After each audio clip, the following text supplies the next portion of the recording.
तो लोग इस तरीके से अपना गुस्सा दिखाते हैं। ये आपने देखे अलग अलग टाइप के लोग और अलग अलग टाइप से वो अपना जो गुस्सा है वो जाहिर करते हैं। एक और कैटेगरी भी होती है, उसको भी जरा देख लीजिए। तू जानता नहीं मुझे, मैं कौन हूं? क्या आपको भी गुस्सा आता है दोस्तों? अरे ये मैंने क्या पूछ लिया। कुछ लोगों को तो ये सुनते ही गुस्सा आ गया होगा कि भाई ये पूछ क्या रहा है। ये भी कोई पूछने की बात है कि गुस्सा आता है? गुस्सा तो सभी को आता है, ऐसा तो कोई है ही नहीं जिसको गुस्सा ना आता हो। हाँ, ये हो सकता है कि किसी को कम गुस्सा आता है, किसी को बहुत ज़्यादा गुस्सा आता है। ये हो सकता है, डिफरेंट डिफरेंट लेवल हो सकते हैं गुस्से के, बट गुस्सा तो सभी को आता है। दिखता नहीं है क्या? कैसे चल रहा है? क्या कह रहा है? क्या कह रहा है? फिर से बोलिए तो। किसको नहीं दिखता? भैया मैं अपनी बात कर रहा हूँ भैया कि मुझे दिखता नहीं है क्या? मैं देख के नहीं चल सकता था क्या? अच्छा, फिर ठीक है यार, मुझे लगा तू मेरे से कह रहा है। कोई बात नहीं यार, सॉरी, चल ठीक है, जा। पता नहीं आँख है या बटन है। क्या बोला तूने फिर से? अरे भैया आपसे नहीं बोल रहा था, मैं अपनी बातें कर रहा था। मेरी आँखें या बटन है, मेरे को दिख नहीं सकता था क्या? पता नहीं। अबे यार पता नहीं क्या हो गया, मुझे लग रहा तू मेरे से बोले यार, मुझे बात बात पे गुस्सा आया था यार, मेरी थोड़ी दिक्कत है। चल कोई बात नहीं भाई, तू जा। पता नहीं कहीं का नवाब बना दूंगा यही। अबे तू मुझसे ही बोल रहा है, मैंने सुन लिया तुझे, तो मैं बताता हूँ। तो क्या मैं डर रहा हूँ क्या तेरे से? चल आना, तेरे को बताता हूँ मैं। चल आ जा। हालांकि हम सभी को बचपन से ये बताया जाता है कि हमें गुस्सा नहीं करना चाहिए, गुस्सा करना अच्छा नहीं होता, सेहत के लिए हानिकारक होता है, बट फिर भी हम लोगों को गुस्सा आता है। तो दोस्तों, ये जो गुस्सा आना, खुश होना, दुखी होना, टेंशन होना, ये जो है हमारी बॉडी के अलग अलग इमोशंस हैं जो सिचुएशंस के अकॉर्डिंग हमारी बॉडी में बनते हैं और हम उनको शो करते हैं। तो दोस्तों, मैं अतुल मिश्रा स्वागत करता हूं आपका विन मूव्स में। आज के इस वीडियो में हम जानेंगे कि आपको गुस्सा क्यों आता है, क्या क्या रीज़न है गुस्से आने के और इसके पीछे की साइंस क्या है, और क्या क्या उपाय आप कर सकते हैं अपने गुस्से को कंट्रोल करने के लिए। ऐसा नहीं हो सकता है कि आपको गुस्सा ही ना आए। जैसा कि मैंने आपको बताया कि ये आपकी बॉडी का एक इमोशन है, तो इमोशन को आप अपनी बॉडी से दूर नहीं कर सकते। आपको गुस्सा आएगा, आप उसको कंट्रोल करना सीख सकते हैं। जब आपको गुस्सा आए तो आपको किस तरीके से रिएक्ट करना है ये आप सीख सकते हैं। तो इस वीडियो में हम आपको यही सारी बातें बताने जा रहे हैं। तो चलिए हम लोग पहले समझते हैं कि गुस्से के पीछे की साइंस क्या है, क्या क्या बायोलॉजिकल रीज़न है हमें गुस्सा आने के, हमारी बॉडी में कौन सी ऐसी चीज़ है जिसकी वजह से हमें डिफरेंट इमोशंस जो हैं वो होते हैं, जैसे कि हमको गुस्सा किस चीज़ की वजह से आता है हमारे शरीर के अंदर, और क्या क्या चेंजेस हमारी बॉडी के अंदर आते हैं जब हम लोगों को गुस्सा आता है। जब आप लोगों को गुस्सा आता है तो आप अलग अलग तरीके से अपने गुस्से को जाहिर करते हैं।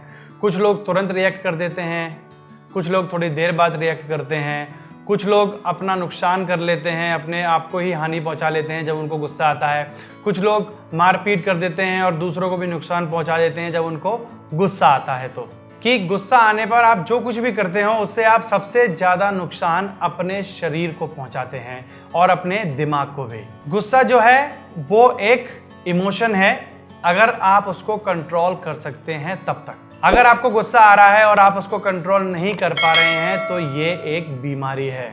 और जैसे जैसे आप अपना गुस्सा कंट्रोल करना कम करते जाएंगे और जैसे जैसे आपको गुस्सा ज़्यादा आने लगेगा तो वो आपके लिए एक परेशानी बन जाएगा और एक बीमारी बन जाएगा। गुस्सा आने के लिए भी हमारी बॉडी में उपस्थित सेरोटोनिन नामक हार्मोन जो होता है उसका जब डिसबैलेंस हो जाता है हमारी बॉडी में तो उसकी वजह से हमको ज़्यादा गुस्सा आना चालू हो जाता है। जी हाँ दोस्तों, हार्मोन, हमारे हार्मोन्स जो हैं वो हमारे इमोशंस को अफेक्ट करते हैं। अगर हमारे हार्मोन्स का सिक्रेशन जो है वो ठीक नहीं है तो हमारी बॉडी जो है वो अच्छे तरीके से काम नहीं करती है, हम अपनी बॉडी से कंट्रोल खोने लगते हैं, हम अपने इमोशंस से कंट्रोल खोने लगते हैं। इसलिए आपको अपने हार्मोन्स को ठीक रखना भी बहुत ज़्यादा ज़रूरी है। और धीरे धीरे आप जितना ज़्यादा गुस्सा करते जाते हैं उससे हमारा जो सेरोटोनिन हार्मोन्स का लेवल जो है वो उतना ही डिसबैलेंस होता जाता है और धीरे धीरे आपको गुस्सा और ज़्यादा आने लगता है। स्टार्टिंग में आपको गुस्सा थोड़े टाइम के लिए आएगा, फिर आपको गुस्सा थोड़ी और देर के लिए आना चालू होगा, फिर आप धीरे धीरे गुस्से में कुछ गलतियां करने लगेंगे। तो जिस तरीके से आपका गुस्सा बढ़ता जाएगा उस तरीके से इस गुस्से के आपके शरीर पर नुकसान भी बढ़ते जाएंगे। दोस्तों, आप बात करते हैं कि गुस्सा किस किस तरीके का होता है। वैसे तो बहुत सारे प्रकार होते हैं गुस्से के, बट हम यहाँ पर केवल आपको 3 बताएंगे। पहला जो आपका होता है वो है आउटवर्ड एंगर। तो आउटवर्ड एंगर में आप क्या करते हैं कि आपसे किसी ने कुछ बोला और आपने एकदम से उस पर अपना गुस्सा निकाल दिया, तो ये होता है आपका आउटवर्ड एंगर। दूसरा आता है आपका इनवर्ड एंगर। तो इनवर्ड एंगर में आपको क्या होता है कि आप अपना गुस्सा जो है अपने अंदर रखते हैं, बाहर नहीं निकालते हैं। तो इस तरीके के लोगों को आप कैसे पहचानेंगे? तो इस तरीके के जो लोग होते हैं उनको क्या होता है कि गुस्से से उनका फेस रेड हो जाएगा, उनके ईयर रेड हो जाएंगे, वो दांतों को अपने किसकिसाने लगते हैं, बॉडी उनकी शेक करने लगती है। तो ऐसा होता है अगर आपको इनवर्ड एंगर इशू है। तीसरा आपका आता है पैसिव एंगर। तो पैसिव एंगर में क्या होता है कि पैसिव एंगर में आप लोगों पर गुस्सा करते हैं बट इनडायरेक्टली, कि आप उन लोगों को नहीं दिखाना चाहते कि आप उन पर गुस्सा कर रहे हो, बट इनडायरेक्टली आप उन लोगों पर गुस्सा कर देते हो। तो ये आपका होता है पैसिव एंगर। तो चलिए दोस्तों, अब आगे बढ़ते हैं इस वीडियो में और अब हम बात करेंगे अपने गुस्से को कंट्रोल करने के उपाय के बारे में। तो सबसे पहले आता है आपका फूड। अगर आपका खान पान सही नहीं है तो भी आपको गुस्सा आना बढ़ जाता है, क्योंकि आपका जो फूड है वो आपके हार्मोन्स के सिक्रेशन पर बहुत प्रभाव डालता है। अगर आपका खान पान अच्छा नहीं है तो आपका सेरोटोनिन लेवल है और आपके अदर हार्मोन्स का जो लेवल है, जो सिक्रेशन है, वो डिसबैलेंस हो जाता है, जिससे कि आपकी बॉडी में डिफरेंट इश्यूज बढ़ जाते हैं। तो इसलिए खाना आपका बहुत ज़्यादा जरूरी है। अगर आप इस चीज़ के बारे में ज़्यादा डिटेल लेना चाहते हैं तो हमने इस पर एक वीडियो भी बनाया है, इसकी लिंक आपको डिस्क्रिप्शन में मिल जाएगी। अब दूसरा आता है आपका जो उपाय है वो है आसन करना। तो आप अलग अलग तरीके के आसन कर सकते हैं अपने गुस्से को कंट्रोल करने के लिए।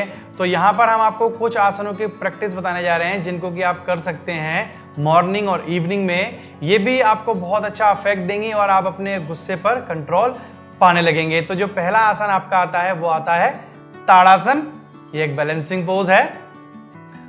दूसरा आसन आपका आता है नटराजासन।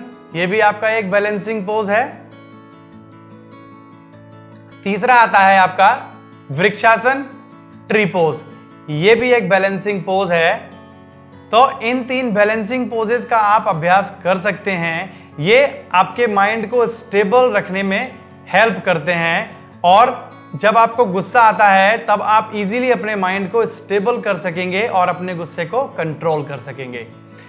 आप इन्वर्जन पोजेस का भी अभ्यास कर सकते हैं। इन्वर्जन पोजेस भी जो हैं वो बहुत ज़्यादा हेल्प करते हैं आपके गुस्से को कंट्रोल करने के लिए। तो इन्वर्जन पोजेस में आप कर सकते हैं डाउनवर्ड फेसिंग डॉग, आप अभ्यास कर सकते हैं डॉल्फिन पोज का, और अगर आपकी प्रैक्टिस अच्छी है शीर्षासन का अभ्यास भी कर सकते हैं। तो इससे क्या होता है कि आपका जो ब्लड फ्लो है वो हेड की तरफ बहुत अच्छा होता है। तो इससे आपका जो ब्रेन पावर है वो और ज्यादा स्ट्रांग हो जाती है, यानी कि आपका जो ब्रेन पर कंट्रोल है वो बहुत अच्छे से होने लगता है। अगला उपाय हमारा आता है ब्रीथिंग, यानी कि प्राणायामा। तो आप ब्रीथिंग पर फोकस करके भी अपने गुस्से को कंट्रोल कर सकते हैं। यानी कि आपको क्या करना है कि आपको अपनी ब्रीथिंग पर ध्यान देना है, जिससे कि आप अपने गुस्से को काबू कर सकें। हाँ तो भाई मिश्रा जी, मैंने सुना है आपको प्रमोशन चाहिए। रिकॉर्ड देख रहा था मैं तुम्हारे लास्ट ईयर के, एक भी प्रोजेक्ट तुमने टाइम से नहीं दिया, एक भी प्रोजेक्ट, सिंगल प्रोजेक्ट तुमने टाइम पे नहीं दिया। ऊपर से इतनी सारी सिक लीव, मैनेजर से तुम्हारी नहीं बनती, वेंडर से तुम्हारी नहीं बनती हैं, किसी भी ऑफिस के एम्प्लॉय से तुम ढंग से बात नहीं करते, हर किसी को गुस्सा दिखाते रहते हो। नहीं, इस तरीके से प्रमोशन मिलता है? एक टीम बिल्डिंग भी तो कोई चीज होती है। तुमने कोई टीम बिल्ड की है जिसके थ्रू तुम्हें कोई प्रमोशन दे, तुम्हारी कोई पोस्ट बढ़ाई जाए? ऐसा तुमने कोई काम किया नहीं है। प्रमोशन चाहिए, चलो जाओ काम पे फोकस करो, कोई प्रमोशन नहीं मिलेगा। काम? आप मेरे पिछले 1 साल का रिकॉर्ड देख रहे हो? पिछले 3 साल से मैं कंपनी में काम कर रहा हूं, पिछले 2 साल का रिकॉर्ड तो आपने नहीं देखा। जब मैंने कंटिन्यूसली कंपनी में काम किया तब तो मुझे कोई प्रमोशन नहीं दिया, ना प्रमोशन की बात चली। अब जब प्रमोशन देने का नंबर आया तो आप मेरे में कमियां निकाल रहे हो हैं? मुझे नहीं चाहिए आपकी नौकरी, नहीं करना आपका काम, रख लीजिए अपनी जॉब अपने पास। नहीं चाहिए मुझे आपकी जॉब, यहां से यू आर फायर्ड। अरे यार क्या कर लिया मैंने, ये गुस्से में अपना ही नुकसान कर लिया। जॉब भी चली गई, अपने पैर पे कुल्हाड़ी मार ली। मैंने तो वीडियो भी देखा था यूट्यूब पे, लोगों ने बताया था, कितने यूट्यूबर्स ने बताया था, फिटनेस वालों ने, कि जब गुस्सा आता है तो ब्रीथिंग को कंट्रोल करो, ब्रीथिंग काउंट करो, गुस्सा कम हो जाएगा। बट जब गुस्सा आता है तो ये सब ध्यान ही तो नहीं रहता है। क्या करूं यार, गलती हो गई, शिट। बट आपको ध्यान रखना है कि आपको यही नहीं करना है कि जब आपको गुस्सा आए तब आपको अपनी ब्रीथिंग पर कंट्रोल करना है। ऐसा पॉसिबल नहीं है, क्योंकि दोस्तों जब आपको गुस्सा आता है तब आप इतने कॉन्शियस नहीं होते हैं कि आप ध्यान कर सकें कि आपको अपने गुस्से को कंट्रोल करना है, आपको अपनी ब्रीथिंग पर ध्यान देना है। इसलिए आपको अपनी ब्रीथिंग की practice every day in the morning, यानी कि सुबह के समय और शाम के समय आपको ब्रीथिंग का अभ्यास करना चाहिए, न कि केवल उस समय जब आपको गुस्सा आ रहा हो। तो पहली ब्रीथिंग आपको प्रैक्टिस करनी है शीतकारी ब्रीथिंग। तो शीतकारी ब्रीथिंग में आपको क्या करना है, अपने दांतों को आपस में प्रेस करके और टंग को दोनों दांतों के पीछे से प्रेस करना है, और आपको साउंड करते हुए अपनी सांस को अंदर खींचना है अपने मुंह से, दोनों दांतों को प्रेस करते हुए और जीभ को उसके पीछे से प्रेस करते हुए, और फिर उसके बाद अपने मुंह को बंद करके अपनी नाक से श्वास को बाहर छोड़ना है। तो इसके आपको 15 से 20 राउंड करने हैं। दूसरी ब्रीथिंग आपकी आती है शीतली ब्रीथिंग। आपको अपनी टंग को इस तरीके से रोल करना है, और टंग को रोल करने के बाद आपको अपनी टंग के थ्रू धीरे धीरे ब्रीथ इन करनी है, यानी कि श्वास अंदर भरनी है, और उसके बाद अपनी टंग को अंदर करके अपने मुंह को बंद करके और नाक से अपनी श्वास को बाहर छोड़ना है। तो 15 से 20 राउंड आपको इस तरीके से करने हैं। अब लास्ट जो उपाय है वो आता है हमारा माइंडफुलनेस। तो हम लोगों को माइंडफुलनेस की प्रैक्टिस करनी है। तो माइंडफुलनेस की प्रैक्टिस में आपको क्या करना है कि आप दिन भर में जो भी काम कर रहे हैं, जो भी आप चीजें कर रहे हैं, उसके लिए आपको कॉन्शियस रहना है। आप कोई भी एक्टिविटी दिन में करते हैं तो वो आपको कॉन्शियसनेसली करनी है, जिससे कि आपका अपने ब्रेन पर फुल कंट्रोल रहे। आपको कुछ भी बिना सोचे समझे नहीं करना है, यानी कि अनकॉन्शियसली आपको कुछ भी नहीं करना है, सब कुछ आपको कॉन्शियस होकर करना है। और आप चाहें तो माइंडफुलनेस के अंदर आप माइंडफुल ब्रीथिंग भी कर सकते हैं, आप माइंडफुल मेडिटेशन भी कर सकते हैं।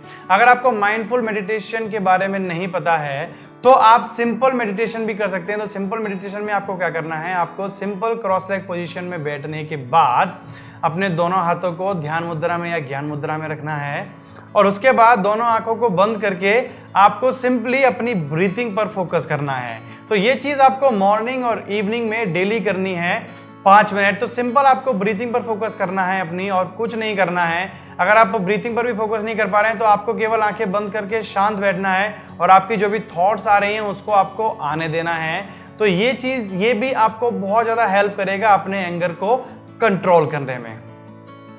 तो दोस्तों ये हमने आपको बताए उपाय जिससे कि आप अपने गुस्से को कंट्रोल कर सकते हैं। तो मैं आशा करता हूं कि आपको ये वीडियो पसंद आई होगी, और अगर आप पहली बार इस चैनल पर आए हैं तो हमारी वीडियो को लाइक करें और हमारे चैनल को सब्सक्राइब करके जाएं। और अगर आप पहले से हमारे सब्सक्राइबर हैं तो हमारे वीडियो को लाइक करके जाएं, क्योंकि आपकी इन चीज़ों से हम लोगों को मोटिवेशन मिलता है और हम लोग ऐसे अच्छे वीडियो बनाने के लिए मोटिवेट होते हैं। तो चलिए मिलते हैं अगले वीडियो में, तब तक के लिए नमस्कार।